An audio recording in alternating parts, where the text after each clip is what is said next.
October 13th, 1987, 3:47 a.m. The grainy security footage shows four figures walking down the dimly lit corridor of St. Mary's Medical Center. They move with purpose, unaware that in exactly 17 minutes they will vanish forever. This is the last confirmed sighting of Michael Chen, Jennifer Walsh, Robert Kim, and Amanda Foster, four medical students whose disappearance would become one of medicine's most chilling mysteries. I was the night security guard that evening. Toni Morrison's voice cracks as he speaks to investigators 37 years later. Those kids, they walked past my desk around 11:30. Michael even waved at me, said they were pulling an all-nighter for their research project. If I had known. Morrison pauses, unable to finish. He's carried this guilt for decades. But the story that would shock America doesn't begin that October night. It starts 6 months earlier, with a seemingly innocent discovery in the hospital's financial records. Amanda Foster, a 22-year-old medical records specialist, was cataloging patient files when she noticed something odd. Amanda called me that night. Her roommate Sarah Chen recalls, lighting another cigarette with shaking hands. She said, "Sarah, I'm looking at 2 different medical charts for the same patient. One shows standard treatment.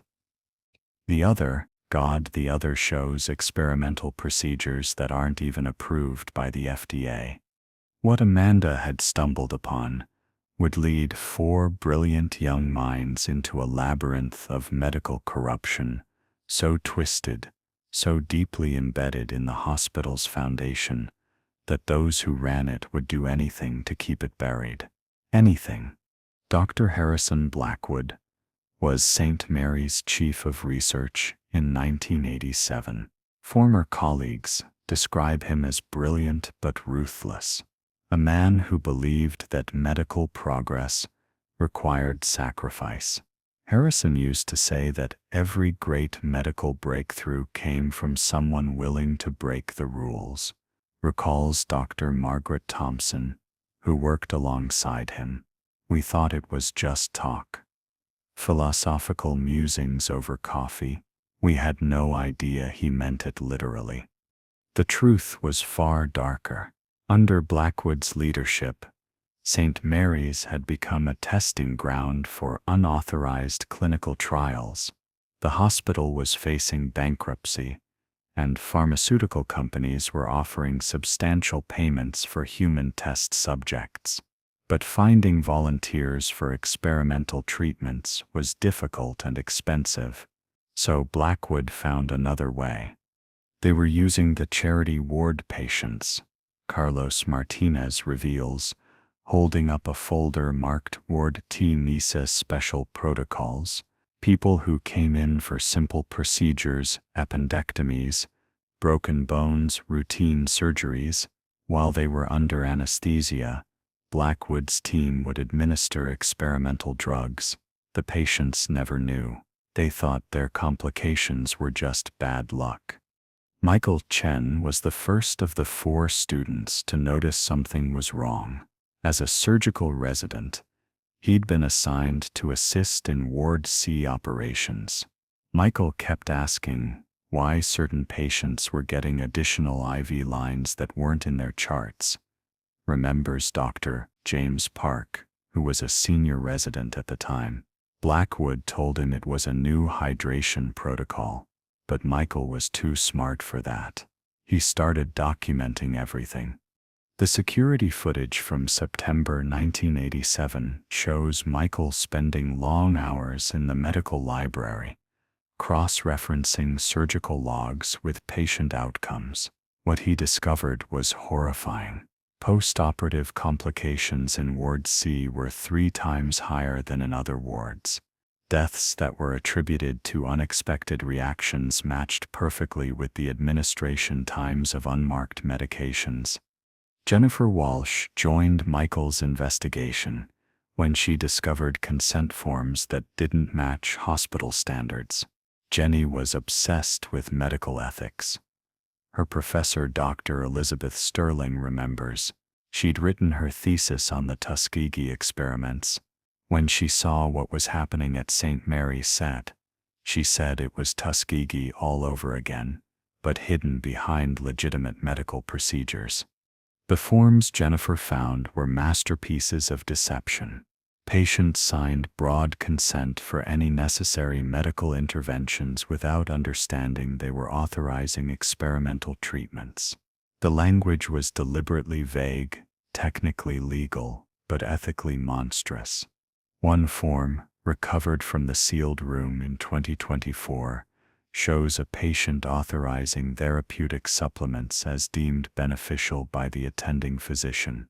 That patient, Maria Rodriguez, died 3 days later from organ failure. The cause was listed as surgical complications, but Jennifer's notes reveal the truth. She'd been given an experimental anti-rejection drug meant for transplant patients despite never having a transplant. Robert Kim's expertise in biochemistry made him invaluable to the investigation. Bobby could look at a chemical formula and tell you exactly what it would do to the human body. His study partner Alex Liu recalls, when he saw the compounds they were using in Ward C, he went pale. He said some of those drugs hadn't even been tested on animals yet. Robert's analysis revealed a horrifying pattern.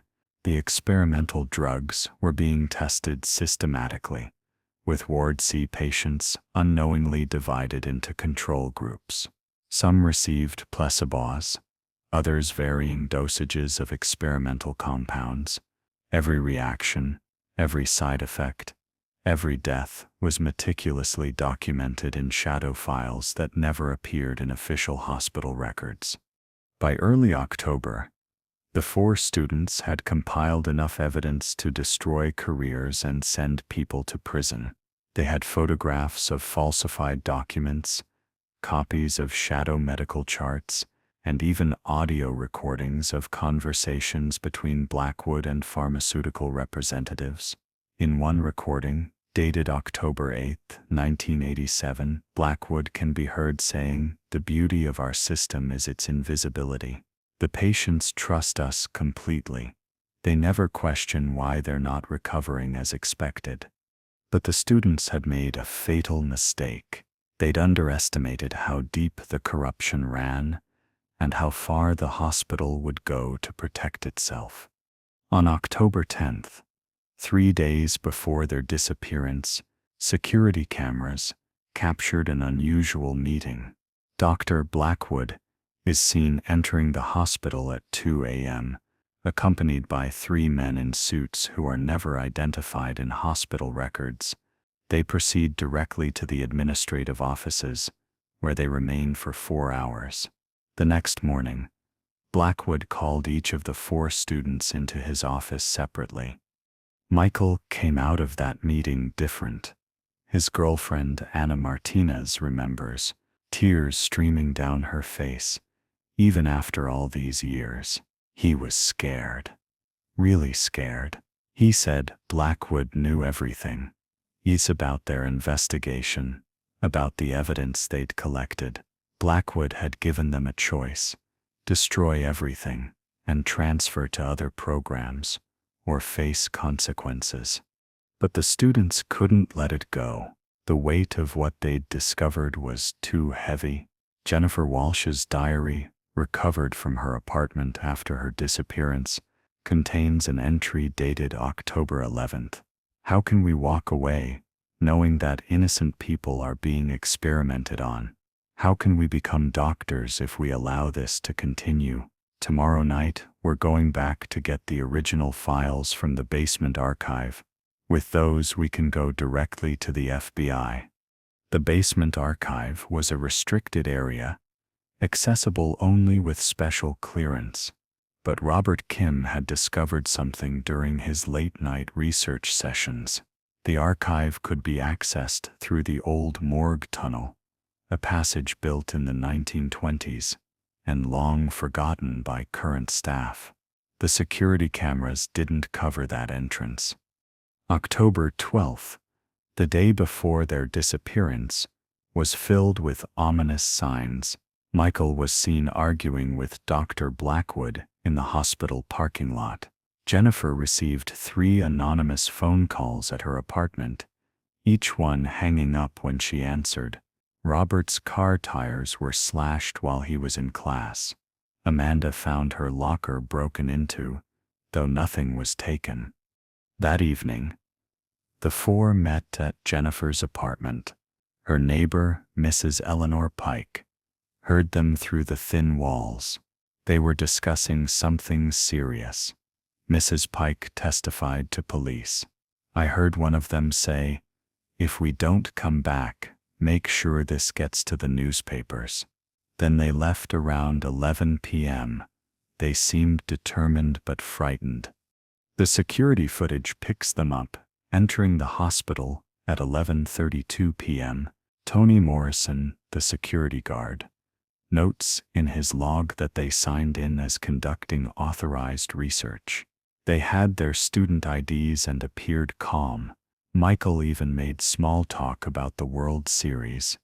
At 12:15 a.m., cameras show them in the medical library. They appear to be working normally, reviewing charts and taking notes. But at 1:47 a.m., something changes. Robert receives a page. He shows it to the others, and they immediately pack up their materials. The next footage is at 2:33 a.m., showing them entering the old wing of the hospital where the morgue tunnel entrance was located. They're carrying flashlights and what appears to be recording equipment. Jennifer is seen checking her watch repeatedly, as if they're on a timeline. At 3:47 a.m., the final footage shows them entering the basement through a service door. The timestamp is burned into the minds of everyone who's investigated this case. They walk in single file, Michael leading, followed by Jennifer, Robert, and finally Amanda. The door closes behind them. At 4:15 a.m., the hospital experiences what officials called an electrical malfunction. Power to the entire basement level fails. Emergency generators kick in, but the security cameras remain offline for 43 minutes.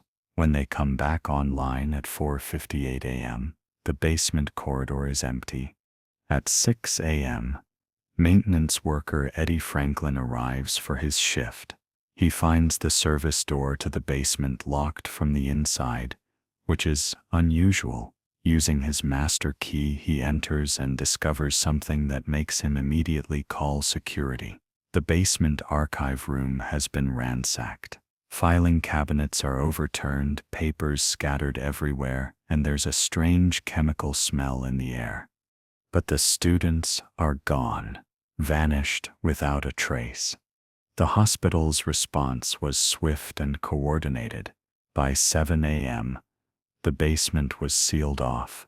By 8 a.m., a team of consultants had arrived to assess the damage. By noon, the official story was set. The 4 students had never entered the basement. The security footage was corrupted and couldn't be recovered. The students had likely left the hospital after their study session and decided to leave town. It was the most obvious cover-up I'd ever seen. Detective Raymond Cross, who led the initial investigation, says with disgust, "Every time we tried to get information, we hit a wall. Witnesses suddenly couldn't remember anything. Documents went missing. The hospital's lawyers blocked us at every turn." The families were told different stories. Michael's parents were informed he'd accepted a last-minute research position in Switzerland. Jennifer's family received a letter, supposedly from her, saying she needed time away to reconsider her medical career. Robert's parents were told he'd transferred to a program in Japan. Amanda's mother, a single parent who'd worked 3 jobs to put her daughter through school, was simply told Amanda had withdrawn from the program. But the families didn't believe it. Michael's father hired a private investigator who discovered that the research position in Switzerland didn't exist. Jennifer's supposed letter was analyzed by handwriting experts who confirmed it was forged. Robert had been studying for crucial exams and would never have left without them. Amanda had just been accepted into a prestigious residency program she'd dreamed about since childhood. Dr. Blackwood took a sudden sabbatical on October 15th, just 2 days after the disappearance. He relocated to a research facility in Germany, where he remained until his death in 2003. Before leaving, he oversaw what the hospital called a routine renovation of the basement level. The archive room was completely gutted and rebuilt. The morgue tunnel was sealed with concrete. Other students who'd been close to the missing 4 reported being followed, receiving threatening phone calls, and finding their academic records mysteriously altered. Tom Bradley, who'd been Michael's roommate, was expelled for academic dishonesty after refusing to stop asking questions about his friend's disappearance. "They destroyed my career because I wouldn't shut up," Bradley says. "But I couldn't stop thinking about Michael and the others. They were trying to save lives, and they paid for it with their own." The hospital's financial problems miraculously resolved within months of the student's disappearance. A series of anonymous donations and new pharmaceutical partnerships brought in millions of dollars. Dr. Marcus Webb, who became chief of staff in 1988, marries into one of the region's most profitable medical centers. When asked about the missing students years later, Webb claimed he had no knowledge of any investigation or irregular research practices. For 15 years, the case went cold. The families continued searching, hiring investigators, pleading with media outlets, but no one would touch the story.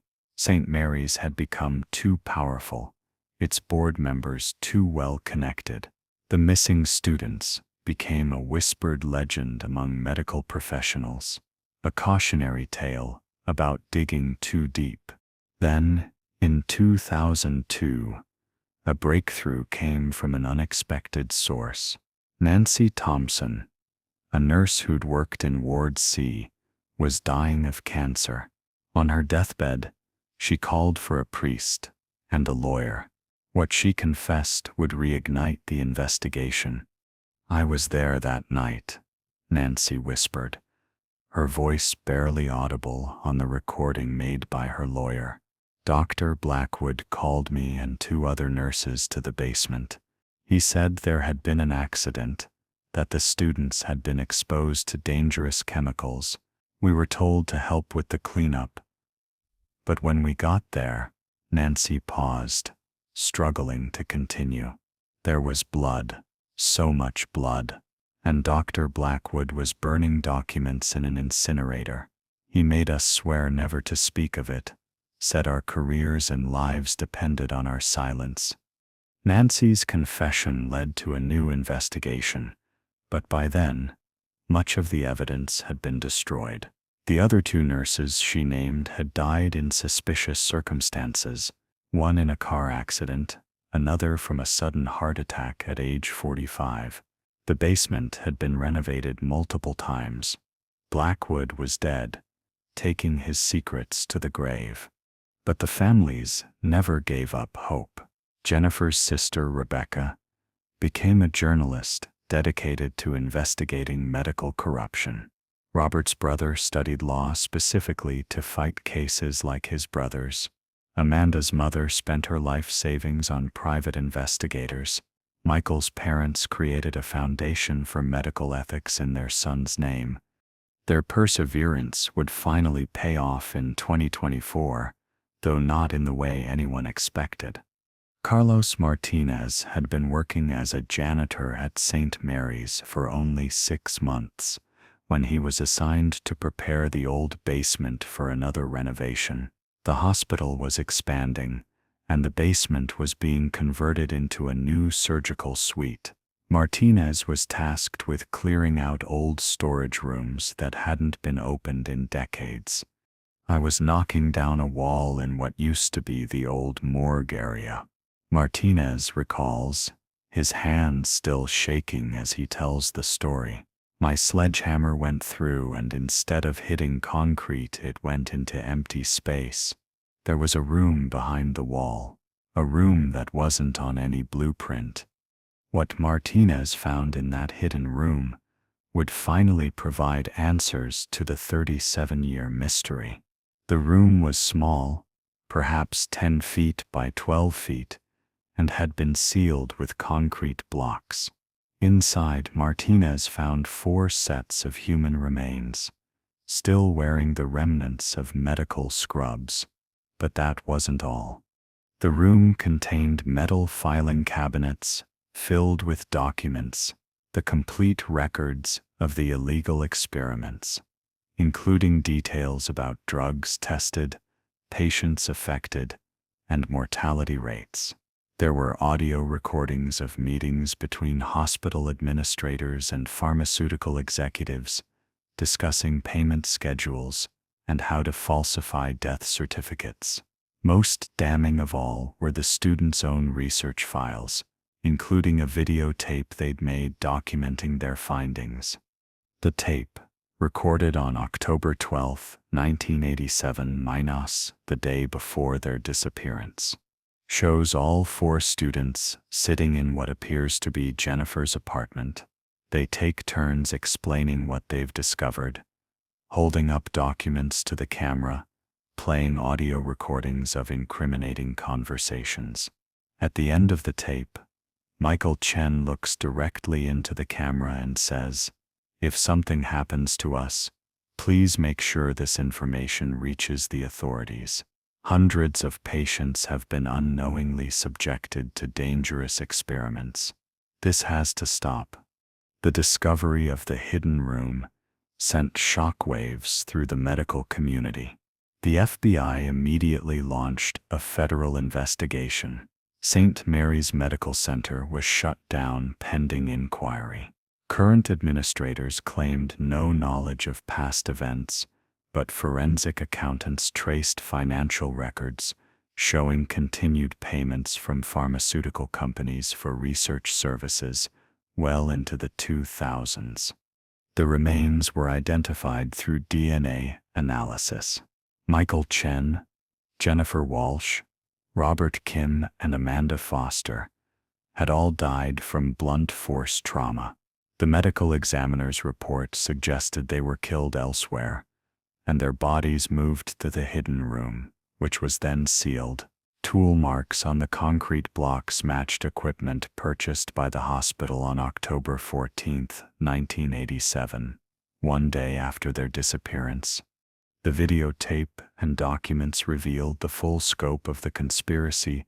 Between 1985 and 1987, over 800 patients at St. Mary's had been subjected to unauthorized experiments. At least 147 had died as a direct result of experimental drugs. The pharmaceutical companies involved had paid the hospital over $50 million for the trial data, which was used to develop drugs that are still on the market today. Former employees began coming forward with their own stories. Janet Miller, a pharmacist who'd worked at St. Mary's since, revealed she'd been ordered to prepare unmarked medications for Ward C. "I questioned it once," she says, "and was told I'd be fired and blacklisted if I ever brought it up again. I had 3 kids to feed. I stayed quiet, and I've regretted it every day since." Dr. Patricia Hayes, who'd been a junior resident in 1987, admitted she'd seen unusual protocols, but was too afraid to speak up. "The culture was one of absolute obedience," she explains. "You didn't question senior doctors. Those 4 students were braver than any of us. They stood up when we all stayed silent." The legal ramifications were immediate and far-reaching. Although most of those directly responsible were dead, Several pharmaceutical companies faced massive lawsuits. Families of patients who died during the experiments were awarded hundreds of millions in damages.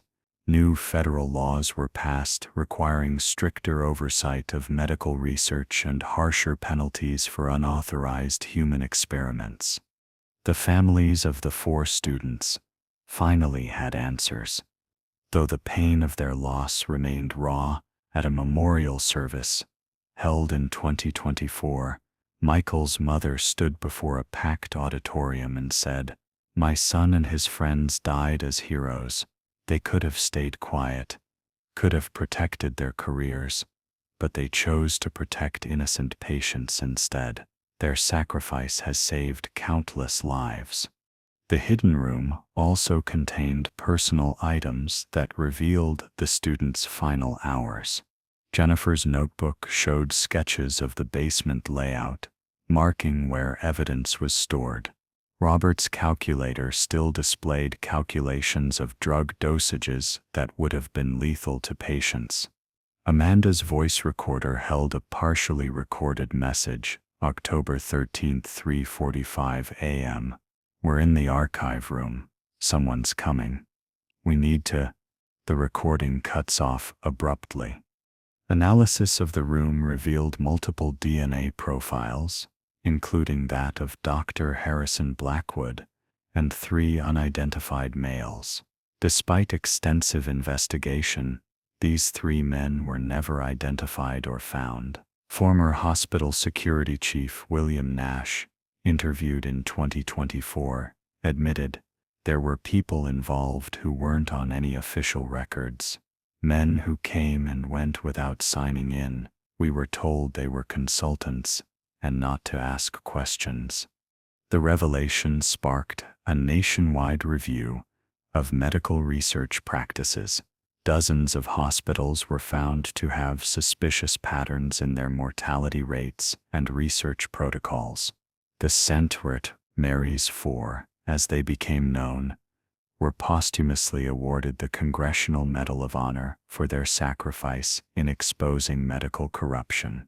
Dr. Sarah Mitchell, who led the federal investigation, stated, "What these 4 young people uncovered was a systemic failure of medical ethics. They died trying to protect patients who had no voice. Their courage has fundamentally changed how we conduct and monitor medical research in America." The St. Mary's building now stands empty, a monument to medical corruption and the price of speaking truth to power. Plans to demolish it have been met with protests from those who believe it should remain as a reminder. On the fence surrounding the abandoned hospital, flowers appear daily mid roses for Jennifer, who loved them, surgical masks for Michael, who'd wanted to be a surgeon, chemistry formulas for Robert the biochemist, and medical records for Amanda, who'd found the first clue. Carlos Martinez, whose discovery broke the case open, still struggles with what he found. "I think about those kids every day," he says, standing outside the sealed hospital. "They were just trying to do the right thing. They discovered something terrible and tried to stop it, and they were murdered for it." The investigation revealed that October 13, 1987, was supposed to be the night the students gathered final evidence before going to federal authorities. They'd contacted a journalist at the Washington Post and scheduled a meeting for October 14th. That meeting never happened. The journalist, David Marsh, waited for hours. When he tried to follow up, he was told the students had transferred to other programs. He kept the story file for 37 years, hoping they would resurface. Perhaps the most chilling discovery in the hidden room was a medical chart dated October 13, 1987, with 4 entries: subjects terminated, containment successful, research continues. It was signed by Dr. Harrison Blackwood and 3 other signatures that remain unidentified. The pharmaceutical companies involved initially denied any wrongdoing, claiming they believed St. Mary's was conducting legitimate trials. However, internal emails recovered during the FBI investigation showed executives were aware of the irregular protocols. One email, dated September 1987, states the St. Mary's data is invaluable. Ensure the arrangement continues regardless of minor complications. The word complications was later revealed to refer to patient deaths. Dr. Marcus Webb, who became chief of staff after the student's disappearance, died in 2015, but his personal records were subpoenaed in 2024. They revealed he'd received over $3 million in consulting fees from pharmaceutical companies between 1988 and 2000. His widow claimed she knew nothing about the payments or the missing students. The most heartbreaking evidence was a letter Michael Chen had written to his parents but never sent, found in his apartment after his disappearance. Mom and Dad, if you're reading this, it means something has happened to me. Please know that I love you, and I'm sorry for the pain this will cause, but I've discovered something terrible happening at the hospital. Patients are being used as test subjects without their knowledge. I have to try to stop it. I took an oath to do no harm, and that includes not allowing harm through inaction. Please understand. The impact of the St. Mary's 4 extends beyond their tragic deaths.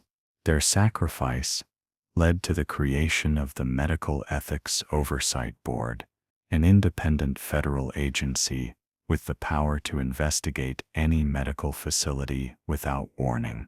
The Chen Walsh Kim Foster Protocol requires all medical research to be registered in a public database with full transparency about funding sources and patient consent procedures.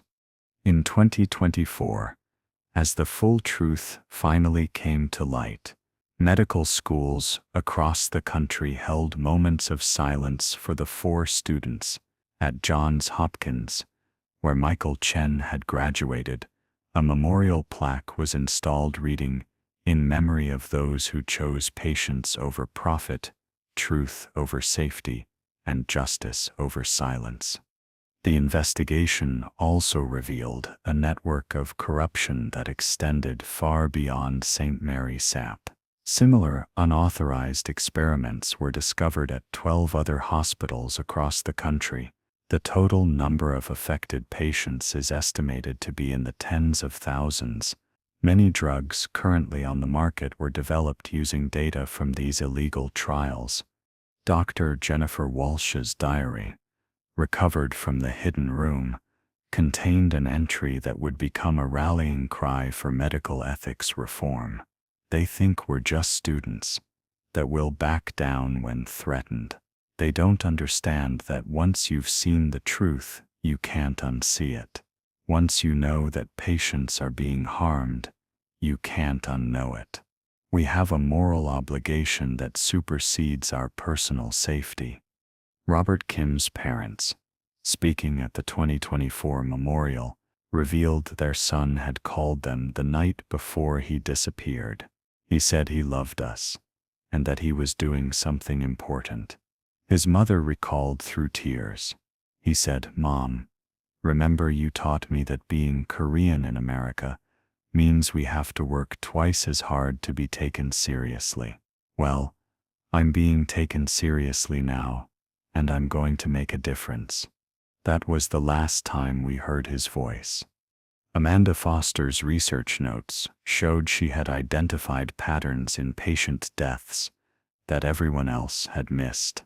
Her meticulous documentation proved that the hospital was specifically targeting charity ward patients, those least likely to have family members who would ask questions.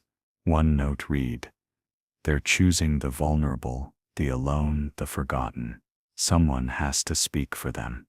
The discovery prompted a review of death certificates from St. Mary's during the 1980s. Hundreds of families learned that their loved ones hadn't died from natural causes or surgical complications, but from experimental drugs, Maria Rodriguez's daughter, who had been told her mother died from routine surgery complications, learned the truth 37 years later. "My mother went in for gallbladder surgery," she said at a press conference. "She never came home. Now I know why." The hidden room also contained evidence that the cover-up continued long after 1987.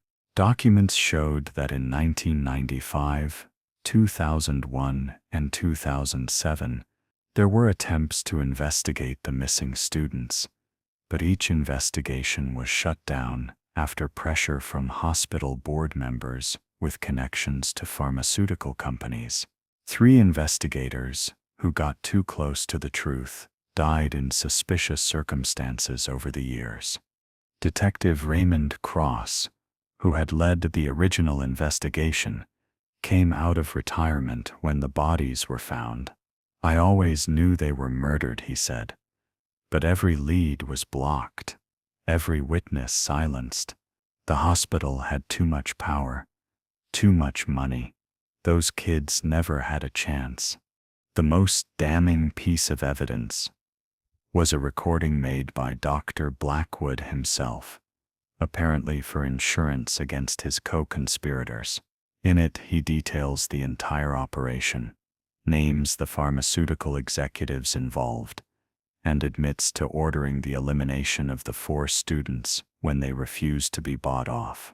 He states, "They were given every opportunity to walk away wealthy. Their idealism was their downfall."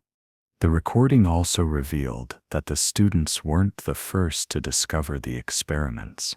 2 other hospital employees had raised concerns in 1986, but had been successfully silenced with threats and payoffs. The students were different, that couldn't be bought, and they'd gathered too much evidence to be simply discredited. As the investigation deepened, it became clear that the 4 students had anticipated danger. They'd made copies of all their evidence and hidden them in multiple locations. Most were discovered and destroyed in the days following their disappearance, but they'd been clever. Jennifer had mailed a package to her grandmother's house, addressed to herself for a future date. It sat unopened in an attic for 37 years, until the family remembered it after the bodies were discovered. The package contained photographs of patient files, recordings of Dr. Blackwood discussing the experiments, and a list of every patient who had been subjected to unauthorized trials. It also contained a group photo of the 4 students, taken just days before their death, with a handwritten note on the back: "For justice, for truth, for those who have no voice." The final piece of the puzzle came from an unexpected source. In 2024, a man named Thomas Harper approached the FBI. Harper had been one of the 3 unidentified men seen entering the hospital with Dr. Blackwood on October 10, 1987. Now dying of cancer and seeking redemption, Harper confessed to being part of a private security firm hired by pharmaceutical companies to handle problems. "We were supposed to scare them," Harper admitted from his hospital bed, "make them think their careers would be destroyed, their families threatened. But these kids, they weren't afraid. They said they'd recorded everything, hidden copies everywhere." Blackwood panicked. He said they knew too much, that the whole operation would collapse. The order came down: make them disappear. Harper's confession provided details that matched the forensic evidence perfectly. He described how they'd ambushed the students in the archive room, how the confrontation had turned violent when the students tried to escape. He named the other 2 men involved. Ebiov died years earlier, one in a prison fight, another from a drug overdose. "I see their faces every night," Harper said. 4 young kids who just wanted to help people. We killed them for money, for corporate profits. There's no forgiveness for that. The full scope of the conspiracy may never be known. Many of those involved are dead. Documents were destroyed and witnesses silenced. But the sacrifice of Michael Chen, Jennifer Walsh, Robert Kim, and Amanda Foster was not in vain. Their deaths sparked reforms that have saved countless lives. Every medical student now learns about the St. Mary's Four in their ethics classes. Their story serves as a reminder that the duty to first do no harm sometimes requires extraordinary courage. The families have established the St. Mary's Four Foundation, dedicated to protecting medical whistleblowers and investigating healthcare corruption. They've successfully exposed 17 cases of medical fraud and saved hundreds of patients from unauthorized experiments. The foundation's motto, taken from Jennifer Walsh's diary, reads, "Truth in medicine, justice in healing." As this report is being compiled, the FBI investigation continues. More hospitals are being scrutinized, more pharmaceutical companies subpoenaed. The shadow cast by St. Mary's is long, and many believe we've only uncovered the tip of the iceberg. Dr. Sarah Mitchell, who led the federal investigation, offers this sobering assessment. The St. Mary's Four didn't just expose corruption at one hospital. They revealed a systemic problem in American healthcare, where profit trumps patient safety, where the vulnerable are exploited, and where those who speak up are silenced. Their murder was meant to be a warning to others. Stay quiet or suffer the consequences. Instead, it became a rallying cry for reform. Today, the basement room where the students' bodies were found has been preserved as a memorial. Visitors leave flowers, medical students leave their stethoscopes, and families of victims leave photos of loved ones who died in unauthorized experiments. On the wall, someone has written in permanent marker, "They died so others could live." The St. Mary's Medical Center case has fundamentally changed how Americans view medical research. Trust in healthcare institutions has been shaken, but from that distrust has come demand for greater transparency and accountability. The Medical Ethics Oversight Board now conducts surprise inspections at research facilities. Whistleblower protections have been strengthened. Patient consent procedures have been completely overhauled. Yet questions remain. How many other hospitals conducted similar experiments? How many patients died without their families ever knowing the truth? How many medical professionals stayed silent out of fear? The investigation has opened wounds that may never fully heal. The 4 students' personal belongings, recovered from the hidden room, tell the story of young lives cut short. Michael's surgical textbook, bookmarked at a chapter on medical ethics. Jennifer's engagement ring, she was planning to marry her boyfriend after graduation. Robert's acceptance letter to a PhD program at MIT, Amanda's calendar, with Mom's birthday circled just 2 weeks after her disappearance.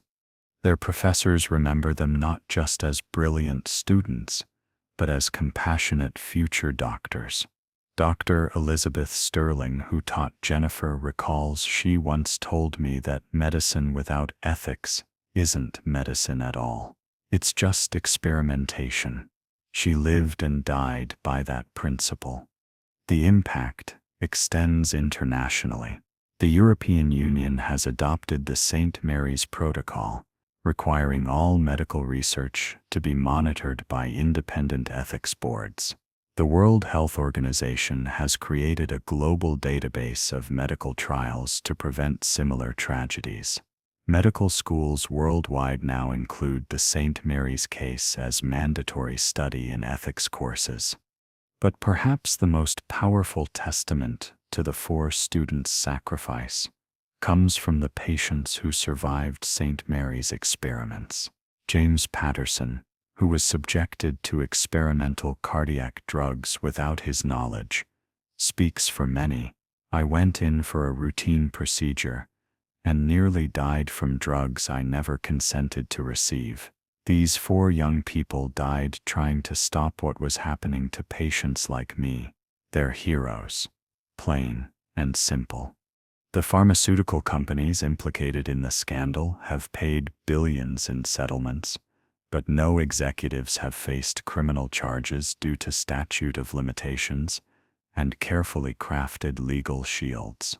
This has led to calls for new legislation making it impossible for corporate leaders to escape accountability for medical crimes.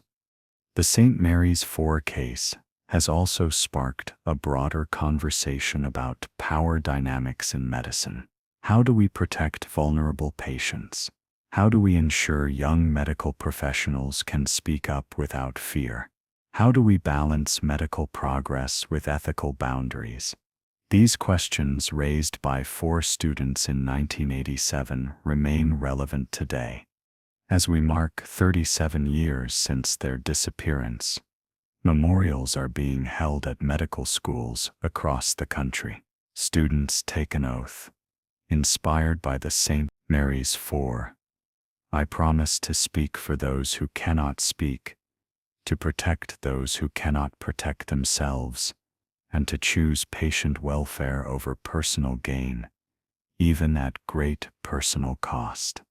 The final entry in Jennifer Walsh's diary, written hours before her death, has become a testament to their courage.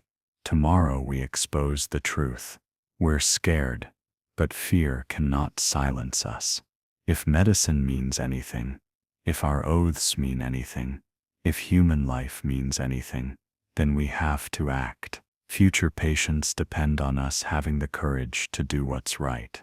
The abandoned St. Mary's Medical Center stands as a monument to their sacrifice. On foggy nights, locals claim they can see lights in the basement windows, as if the 4 students are still there, still fighting for justice. Whether ghost story or guilt, the legend persists. Carlos Martinez, whose discovery broke the case open, visits the memorial every week. "I'm just a janitor," he says. But finding those kids gave their families closure and saved future patients. They say everything happens for a reason. Maybe I was meant to find them, to make sure their story was finally told. The investigation revealed one final, heartbreaking detail. In the hidden room with the bodies, investigators found 4 medical diplomas, crude forgeries, dated 1987. Even in death, someone had tried to give them the graduation they never got to see. The diplomas are now displayed at the memorial, a reminder of dreams cut short and futures stolen. Dr. Harrison Blackwood's personal journals, discovered in Germany after his death, show no remorse. He wrote, "Medical progress requires sacrifice. The 4 students were obstacles to advancement. History will vindicate my actions." History has rendered a different verdict. The St. Mary's 4 story continues to unfold. New evidence emerges regularly as people find the courage to speak up. Each revelation adds another piece to the puzzle of medical corruption that claimed 4 young lives but ultimately failed to silence their message. Their story raises uncomfortable questions about the medical profession. How many doctors knew something was wrong but stayed silent? How many administrators prioritized profit over patients? How many pharmaceutical executives viewed human beings as test subjects rather than people? The answers are as disturbing as they are necessary. Michael Chen's father, now 89, spoke at the 2024 memorial. "My son wanted to be a healer. They killed him because he refused to be complicit in harm, but his death has healed more people than he ever could have as a doctor. That's his legacy." Not the years stolen from him, but the lives saved because of his sacrifice. The hidden room has yielded one last secret. Behind a loose brick, investigators found a note in Michael's handwriting. If you're reading this, we're probably dead. Please don't let our deaths be meaningless. The evidence is here. Use it. Stop them. Save the patients. The note was dated October 13th, 1987, 3:30 a.m. just minutes before they were killed. The St. Mary's 4 case has become required study at the FBI Academy, a textbook example of institutional corruption and cover-up.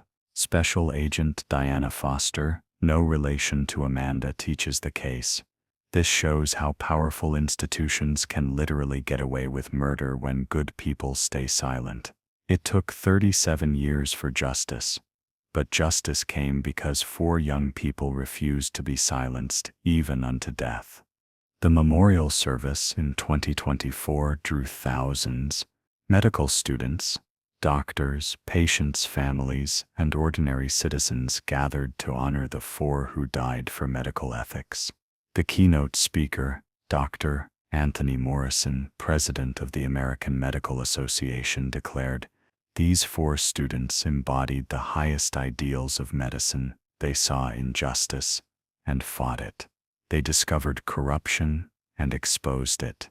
They faced death and didn't flinch. Every doctor in America owes them a debt." The evidence continues to reveal the depth of the conspiracy. Financial records show that St. Mary's received over $200 million from pharmaceutical companies between 1985 and 2000. That money built new wings, funded bonuses, and lined pockets while patients died from experimental drugs they never knew they were taking. One of the most chilling discoveries was a memo from a pharmaceutical executive dated October 14th, 1987, one day after the murders. The St. Mary's situation has been resolved. Research can continue without interruption. Recommend increasing compensation to remaining staff to ensure continued cooperation and silence. The memo proves that the pharmaceutical companies not only knew about the murders, but approved of them. It reveals a level of corporate callousness that shocked even hardened investigators. 4 young lives were simply a situation to be resolved for the sake of profit margins. Dr. Rebecca Walsh Henley, Jennifer's younger sister who became an investigative journalist because of her sister's death, has spent 37 years documenting similar cases across the country. Jennifer and her friends weren't unique in discovering medical corruption, she explains. They were unique in refusing to be silenced. How many other whistleblowers disappeared without a trace? How many other heroes do we not know about? The answer appears to be many. Since the St. Mary's discovery, 17 other cases of missing medical personnel who were investigating irregularities have been reopened. 3 have already been confirmed as murders disguised as accidents or suicides. The pattern is always the same. Healthcare workers discover illegal experiments. They try to expose them, they disappear or die mysteriously. Robert Kim's brother, Dr. Daniel Kim, who became a lawyer to honor his brother's memory, successfully sued 12 pharmaceutical companies implicated in the St. Mary's experiments. The settlements totaled over $4 billion, with funds going to victims' families and to establish oversight programs. Robert died at 25. Daniel says he never got to have a family, a career, a life. But his death has protected millions of patients. That's his legacy. Amanda Foster's mother, Grace Foster, now 84, spoke at the memorial with unwavering strength. "Amanda was my only child. I worked 3 jobs to put her through medical school because she wanted to help people. They killed her because she tried to do exactly that. Man does help people, but they didn't kill her spirit. Every time a patient is protected, every time corruption is exposed, my Amanda lives. The investigation has revealed that the night of October 13th, 1987, was carefully planned by the students. They knew they were in danger. They'd received death threats, been followed, had their phones tapped, but they went anyway. Security footage, enhanced with modern technology, shows Jennifer wiping tears from her eyes as they entered the hospital. She knew she might not come out, but she went anyway. In Robert's apartment, investigators found a letter he'd started but never finished to his girlfriend. If something happens to me, know that I loved you and I'm sorry. But some things are more important than individual lives. The patients at St. Mary's deserve justice. We're the only ones who can give it to them. I have to try. The courage of these 4 students becomes more remarkable when you consider their ages. Michael was 24, Robert 25, Jennifer 23, and Amanda just 22. They were barely adults at the beginning of their careers, with everything to lose. Yet they chose justice over safety, truth over silence, others over themselves. Dr. Marcus Webb's widow, confronted with evidence of her husband's involvement, finally broke her silence in 2024. Marcus came home the night those students disappeared. He was covered in blood. He said there'd been an accident at the hospital. He showered for an hour, burned his clothes in our fireplace. I never asked questions. I was too afraid. I've lived with that cowardice for 37 years. Her testimony confirms what investigators suspected: the murder was unplanned, a panic response when the students refused to back down.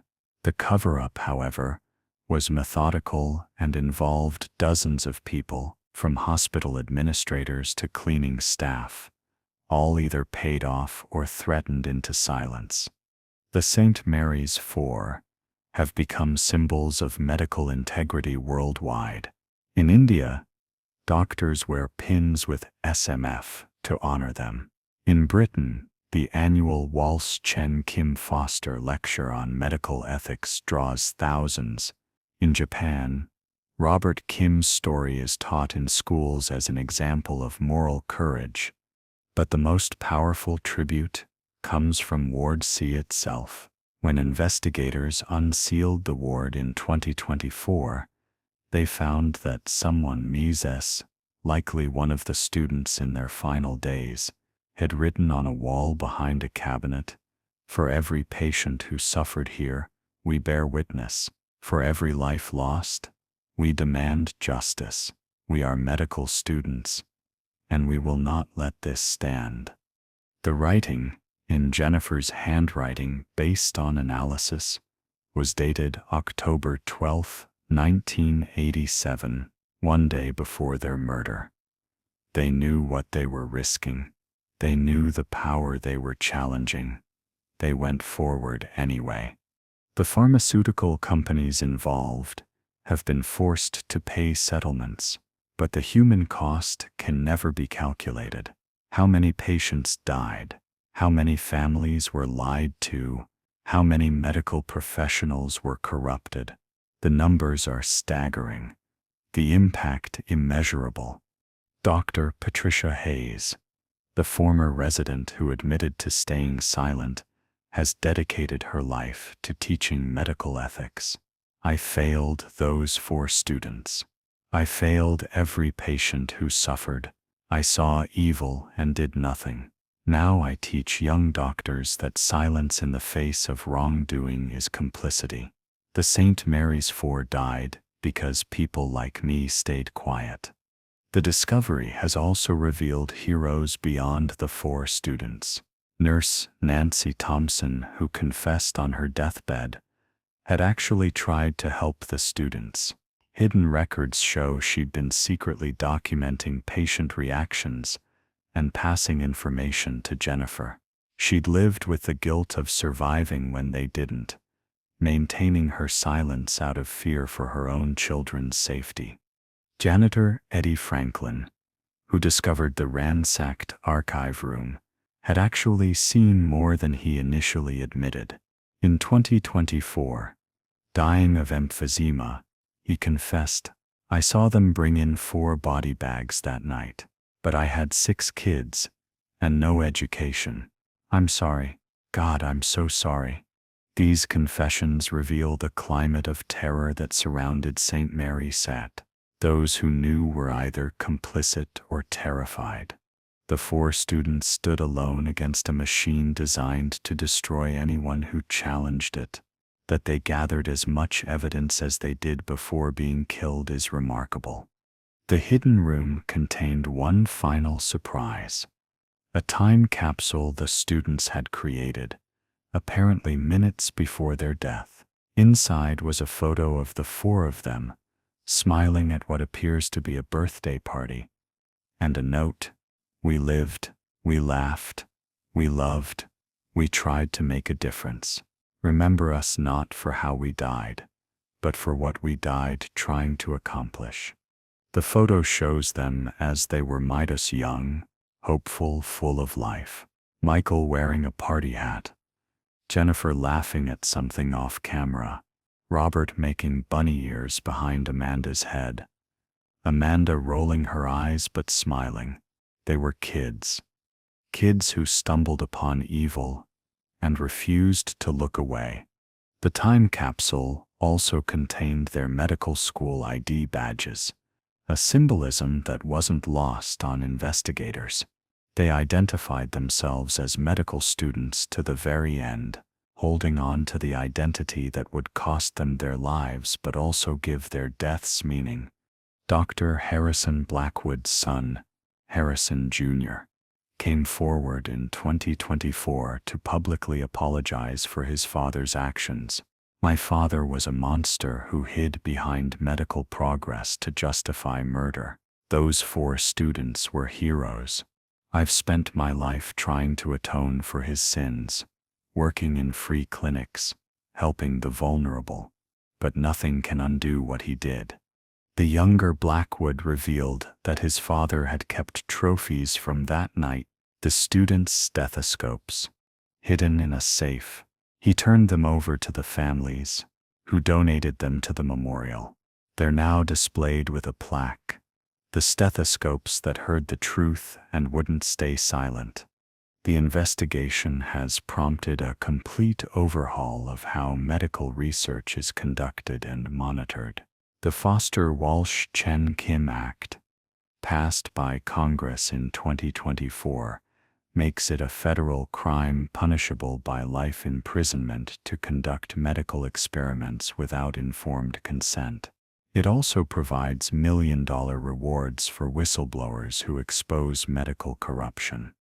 The act has already led to 7 major investigations and the closure of 3 research facilities found to be conducting questionable trials. Medical ethicists call it the most important healthcare legislation since Medicare, a fitting tribute to 4 students who died for their principles. But the story doesn't end with legislation. The families have ensured their children's sacrifice continues to save lives. The Michael Chen Foundation provides free medical care to underserved communities. The Jennifer Walsh Center investigates medical corruption worldwide. The Robert Kim Institute develops ethical protocols for medical research. The Amanda Foster Scholarship sends underprivileged students to medical school. They killed our children, but they couldn't kill what our children stood for. Michael's mother says, "Every patient protected, every corruption exposed, every ethical doctor graduated, that's our children's legacy living on." The St. Mary's building itself has become a pilgrimage site. Medical students from around the world visit, leaving flowers and taking an oath at the memorial. The basement where the students died has been preserved exactly as it was found, a chilling reminder of the price of speaking truth to power. On the anniversary of their death, October 13th, medical schools worldwide observe Ethics Day, where students discuss the St. Mary's case and recommit to putting patients first. It's become medicine's most solemn observance, a day when the entire profession confronts its capacity for both healing and harm. The investigation continues to ripple outward, inspired by the St. Mary's 4. Whistleblowers have come forward at hospitals across the country. Dozens of cases of medical fraud, unauthorized experiments, and patient abuse have been exposed. Each revelation is credited to the courage of 4 students who refused to be silenced. Dr. Sarah Mitchell, who led the investigation, reflects on its impact. This case changed everything. It showed that medical corruption could reach the highest levels, that patients could be murdered for profit, that those who tried to stop it could be killed. But it also showed that truth eventually wins. It may take 37 years, but truth wins. The most recent development came just last month. A former pharmaceutical executive, dying and seeking redemption, revealed the existence of a black protocol, industry-wide agreement to silence whistleblowers by any means necessary. The St. Mary's 4 were not the first victims, nor the last. The investigation has expanded internationally, with Interpol now involved. This means their sacrifice is still saving lives, still exposing corruption, still protecting patients. 37 years after their murder, the St. Mary's 4 continue their work. They've become immortal in the only way that matters, through the lives saved by their sacrifice. As this investigation concludes, one truth emerges above all others.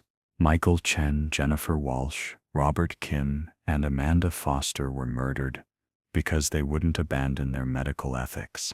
They discovered that patients were being experimented on without consent, that people were dying for pharmaceutical profits, and they tried to stop it. They paid with their lives, but their payment purchased something invaluable, a healthcare system forced to confront its own corruption. The last words belong to Carlos Martinez, the janitor whose discovery brought justice. "I'm nobody special." But those 4 kids, they were special. They saw wrong and tried to make it right. They knew the risk and took it anyway. That's heroism. Real heroism. And now, finally, the world knows what happened to them. They can rest. But can they rest? Or do they remain, as the legend suggests, eternal guardians of medical ethics, their sacrifice, a permanent reminder that some things matter more than life itself? Truth, justice, and the sacred trust between doctor and patient. The answer lies not in ghost stories, but in every medical student who takes an oath, every researcher who follows ethical protocols, every doctor who puts patients first, every whistleblower who speaks up despite the danger. The St. Mary's 4 live on in every act of medical integrity. Their story, hidden for 37 years, now lights the way forward. 4 young people who wanted to be doctors became something more. They became the conscience of modern medicine. They lost their lives but won their battle. St. Mary's Medical Center killed them, but it couldn't kill what they represented. And so the abandoned hospital stands empty but not silent. In its basement, 4 students discovered evil. In that same basement, they died fighting it. And from that basement, 37 years later, their truth finally emerged. The building that was meant to be their tomb became their monument. The Saint Mary's 4 are gone but not forgotten, dead but not defeated. They remain eternal reminders that in medicine, as in life, there are things worth dying for. Kindness and truth is first among them.